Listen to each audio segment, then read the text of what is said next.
Imagine करो Monday का दिन है, आप अपने ऑफिस में बैठे हो और सडन घड़ी की तरफ देखते हो तो दिन के 3 बजे रहे हैं और आप ऑलरेडी थक चुके हो और आपके मन में एक ख्याल आता है कि क्या 30 साल तक यही काम करना पड़ेगा। पर इसी के साथ हम ऐसी लाइफ का ड्रीम भी देखते हैं जहाँ हम नहीं बल्कि हमारा पैसा हमारे लिए काम करता है और हम आराम से चेयर पर बैठकर बस जिंदगी के स्वाद ले रहे होते हैं। वेल, अगर मैं सच बताऊं तो ऐसी लाइफ जीने के लिए आपको अगले 30 साल नहीं बल्कि 7 साल काम करना है। और वो कैसे होगा? वेल, होगा पावर ऑफ कंपाउंडिंग से। वैसे तो आपने पावर ऑफ कंपाउंडिंग के ऊपर ना जाने कितनी वीडियोस देखी होगी, पर आज मैं आपको बेहद ही इंपॉर्टेंट रूल बताने वाला हूँ जिसे द 7-3-2 रूल ऑफ कंपाउंडिंग कहा जाता है, जो मात्र 7 साल के अंदर आपको रिटायरमेंट तक ले जाने का रोड मैप देता है। पर उससे पहले अनिरुद्ध की कहानी जान लो। तो अनिरुद्ध 22 साल का आईटी कंपनी में काम करने वाला केरला का लड़का जो मुंबई में काम करता है और वह अभी अभी अपनी इंजीनियरिंग खत्म करके अपने 2 करीबी दोस्त रंजन और माथुर के साथ ग्रेजुएट हुआ है। कॉलेज के दिनों से ही अनिरुद्ध का शौक बहुत बड़े। उसने कॉलेज खत्म होते ही नौकरी का सोचा, पर साथ ही एक लिस्ट तैयार कर ली कि वह अपनी पहली सैलरी से क्या क्या करेगा। पर अफसोस, उसका पहला चेक आया मात्र 20,000 का।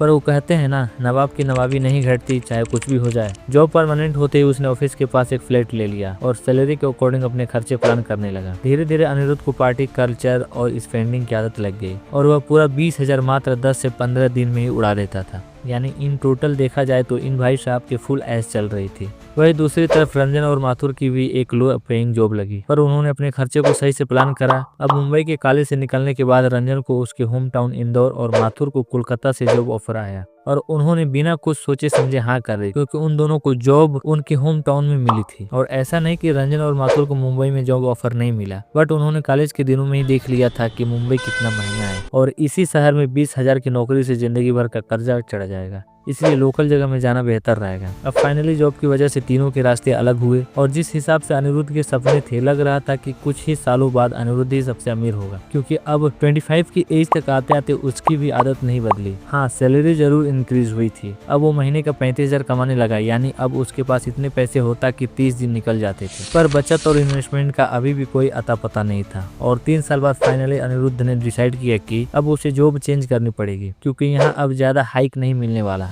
तो अब 28 की एज में उसने बांद्रा में एक जॉब पकड़ी जहां उसे 60,000 पर मंथ मिल रहा था। अब हुआ यह कि अनिरुद्ध अंधेरे में रहता था और इसने सोचा कि सैलरी तो बढ़ ही गई है तो क्यों ना अब एक कार ले ली जाए। और ठीक 1 महीने बाद अनिरुद्ध पहुंचा शोरूम जहां उसे पसंद आई 11 लाख की रेनॉल्ट डस्टर। पर 11 लाख की तो सेविंग ही नहीं थी, इसलिए 3 लाख की करी डाउन पेमेंट और बाकी बचे 8 लाख के लिए बनवा ली EMI। और यहाँ आप इस EMI कैलकुलेटर में देखो कि 8% के हिसाब से उसे अगले 4 सालों तक कितनी EMI देनी पड़ेगी, अराउंड 20,000 रुपए। अब 60,000 रुपए की सैलरी थी तो 20,000 रुपए महीना कहीं जा भी रहा है तो कौन सी बड़ी बात है। पर धीरे धीरे उसे समझ आया कि इस गाड़ी का महीने का खर्चा 20,000 नहीं बल्कि मेंटेनेंस, पेट्रोल और टैक्स मिलाकर 25,000 है। इसके बाद उसने एक फोन लिया, फिर एक लैपटॉप और दोनों EMI पे, यानी 28 की एज में भी अनिरुद्ध के उतने ही पैसे बच रहे थे जितने 22 साल में थे, यानी 0। फाइनली कुछ सालों बाद यानी 35 की एज तक आते आते अनिरुद्ध को एक तगड़ा ब्रेक मिल गया। पिछले 6-7 सालों में अब अनिरुद्ध सब कुछ हासिल कर चुका था। हाल ही में उसकी शादी भी हुई और क्योंकि उसकी रिसेंट प्रमोशन भी हुई थी तो महीने का 1.5 लाख कमा रहा था। इसमें खुला खर्चा करता और अपनी ऐशो आराम वाली जिंदगी जीता। और इसी बीच उसे ख्याल आया कि फैमिली बड़ी हो रही है तो क्यों ना एक बड़ा घर ले लिया जाए और उसे एक अच्छी सी सोसाइटी में 1.5 करोड़ की प्रॉपर्टी पसंद आई। और इन्होंने भी वही किया जो आजकल हर न्यूली मैरिड कपल करता है, रेंट नहीं बल्कि डायरेक्ट बाय। 30 लाख की डाउन पेमेंट करके अनिरुद्ध ने अपनी वाइफ के साथ मिलकर 1 करोड़ 20 लाख का होम लोन ले लिया, जिसमें उनकी मंथली EMI आ रही थी अराउंड 1 लाख रुपए। अब सैलरी 1.5 लाख थी तो अनिरुद्ध ने यह दाव भी खेल लिया। EMI से अनिरुद्ध को सब कुछ आसान तो लग रहा था, पहले गाड़ी, फिर गैजेट और अब यह घर, लेकिन अनिरुद्ध ये कभी नहीं समझ पाया कि वह लॉस एंड डेब्ट का एक अनइमेजिबल ट्रैप में फंस गया है, जहां एक गलती उसे सड़क पर ला सकती है। और अब उसे सिर्फ लोन कंपनीज का लोन चुकाने के लिए रोजाना अगले 30 साल तक ऑफिस जाना पड़ेगा। पर वो कहते हैं ना, फटे तो फटे पर नवाबी ना घटे। इसलिए अनिरुद्ध ने रखी एक हाउस वार्मिंग पार्टी जहां उसने कुछ करीबी रिश्तेदारों और अपने दोनों जिगरी यार रंजन और माथुर को भी इनवाइट किया, सिर्फ यह दिखाने के लिए कि आज वह सक्सेसफुल हो गया है और आज उसके पास बंगला है, गाड़ी है। पर बैंक बैलेंस खैर छोड़ो, अब तीनों दोस्त मिले, दोनों ने अनिरुद्ध को कांग्रेचुलेशन किया और पार्टी खत्म होने के बाद तीनों दोस्त फिर एक साथ बैठे और अनिरुद्ध एक एक करके अपनी चीजें गिनाने लगा। और इसी बीच रंजन ने उससे पूछ लिया कि इन्वेस्ट कितना किया और रिटायरमेंट का क्या प्लान है। तो इस पर अनिरुद्ध ने कहा कि भाई मैंने इन्वेस्ट नहीं किया, मैं तो बस लाइफ एंजॉय करी है और आगे भी यही करूंगा। और रिटायरमेंट का क्या, वो तो 60 साल तक देख लेंगे।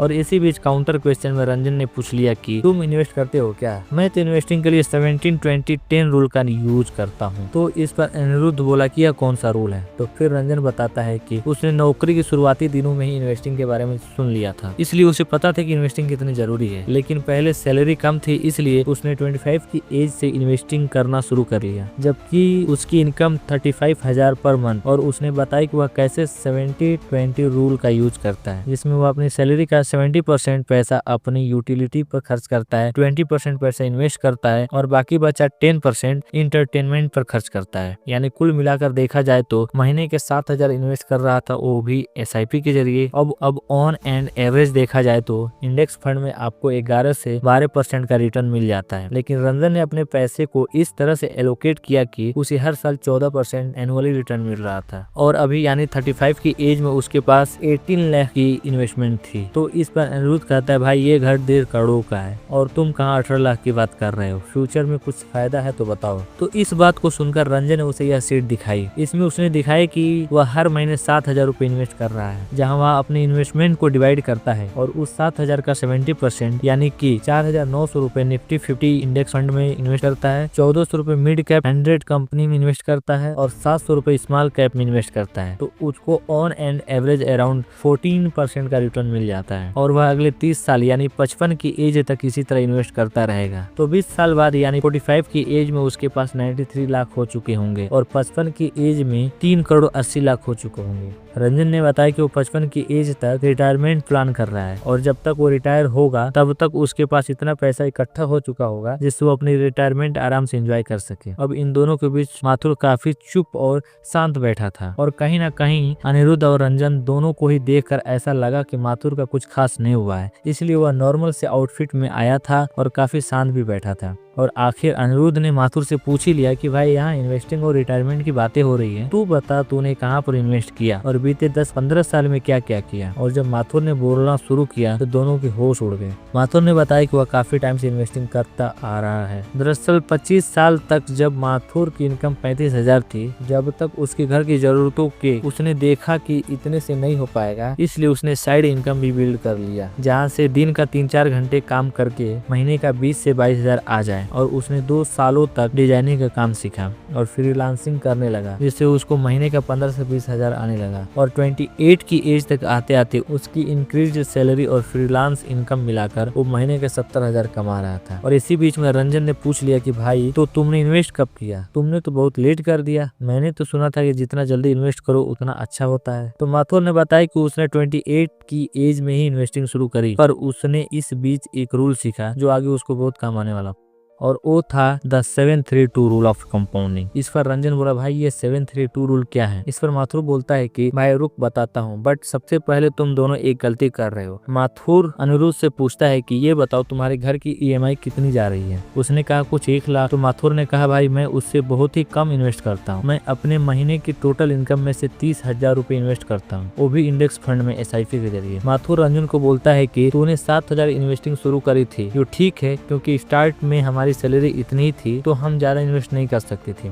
पर तुमने एक गलती कर दी, तुमने अपनी इन्वेस्टमेंट को इंक्रीज नहीं किया। अगर तू स्टेप अप SIP करता तो जल्दी रिटायर हो सकता था। अब माथुर ने बताया कि उसने सबसे लेट इन्वेस्टिंग शुरू करी यानी 28 की एज थी, क्योंकि उसने पहले अपनी इनकम को बढ़ाने पर ध्यान दिया। और अब इस SIP कैलकुलेटर में देखो, हर महीने वो 30,000 रुपए इन्वेस्ट करता है, जिसमें वह हर साल 10% स्टेप अप भी कर रहा है, उसे 12% का रिटर्न मिल रहा है। तो 35 की एज तक यानी केवल 7 सालों बाद उसकी वेल्थ लगभग 51 लाख बन चुकी होगी। यानी जिस समय अनिरुद्ध के घर पार्टी चल रही है उस समय यानी 35 की एज तक सिर्फ माथुर ही इकलौता ऐसा बंदा है जिसके पास सबसे ज्यादा इन्वेस्टमेंट है। अगर वह यही प्रोसेस कंटिन्यू रखता है तो अगले 50 लाख बनने में इस बार उसे 7 साल नहीं बल्कि 3 साल लगेंगे। यानी इस कैलकुलेटर में देखो, वो 30,000 इन्वेस्ट कर रहा है, वहीं 10% का स्टेप अप SIP के जरिए और 12% का उसे रिटर्न मिल रहा है। तो 10 साल बाद यानी कि 38 के एज तक उसके पास 1 करोड़ होंगे। और अब अगले 50 लाख बनाने में उसे केवल 2 साल और लगेंगे, यानी 30,000 वो 12 सालों तक इन्वेस्ट करता है तो 40 की एज तक उसके पास 1.5 करोड़ होंगे। यानी सिर्फ 40 साल में ही माथुर के पास वो अमाउंट होगा जिसके बाद आराम से रिटायर होकर वह लाइफ जी सकता है। और तो और 40 साल बाद भी जहाँ अनिरुद्ध डेली ऑफिस जा रहा होगा क्योंकि उसे अपने 1.5 करोड़ के घर की EMI भरनी है, वहीं माथुर 1.5 करोड़ की इन्वेस्टमेंट का मालिक होगा। और यही है दुनिया का 8वां अजूबा, पावर ऑफ कंपाउंडिंग, जो सिर्फ और सिर्फ अर्ली और स्मार्ट इन्वेस्टिंग से पॉसिबल है। अब अगर हम इस चार्ट में देखेंगे, इस 732 रूल के अकॉर्डिंग अगर आप 30,000 रुपया महीना इन्वेस्ट कर रहे हो तो आपके फर्स्ट 50 लाख केवल 7 साल में बनेंगे। और अब इस चार्ट में आप देख सकते हो कि 10 साल में आपके पास 1 करोड़ होंगे, 12 साल में 1.5 करोड़, और उसके बाद तो एक साल में ही आपके पास 50-50 लाख बनने लग जाएंगे। जैसे 14 साल में आपके पास 2 करोड़, 15 साल में 2.5 करोड़, और 19 साल तक अगर आप इन्वेस्ट करते हो तो आपकी वेल्थ 5 करोड़ बन चुकी हो। तो ये होती है कंपाउंडिंग की ताकत। द ग्रेट वॉरेन बफेट को भी अपना पहला $1 मिलियन बनाने में 32 साल लग गए थे, फिर नेक्स्ट मिलियन अगले 3 सालों में, और उसके बाद जो उनकी जर्नी शुरू हुई है वो आज तक चलती आ रही है। इस दौरान उन्होंने जो स्ट्रगल किया, जिस तरह की लाइफ स्टाइल जी, आगे भी उन्होंने सेम लाइफ स्टाइल कंटिन्यू करी। लाइफ की लेटर स्टेज पे आने के बावजूद भी वो बढ़ती इनकम के साथ 10% स्टेप अप SIP के साथ इन्वेस्ट करता तो उसको भी जल्दी और बेटर रिटर्न मिलते। जहां उसे 1 करोड़ बनाने में 25 साल लग गए, वहीं स्टेप अप के साथ वो कुछ ही सालों के अंदर ही करोड़पति बन जाता। और जब अनिरुद्ध ने इन दोनों की बातें सुनी तब उसे समझ में आया कि हर महीने EMI में जो पैसा भर रहा है उससे काफी कम माथुर महीने का इन्वेस्ट कर रहा है, और प्लस में अपनी रिटायरमेंट के लिए एक असेट भी बिल्ड कर रहा है जो अगले कुछ ही सालों में बैठे बैठे उससे पैसा कमा के देगी, जो आपकी रिटायरमेंट के लिए एक बेस्ट और इनफ कॉर्पस होगा। और आपको इसके बाद कभी भी घड़ी की तरफ देखकर यह नहीं सोचना पड़ेगा कि अब मुझे अगले 30 सालों तक यही काम करना पड़ेगा।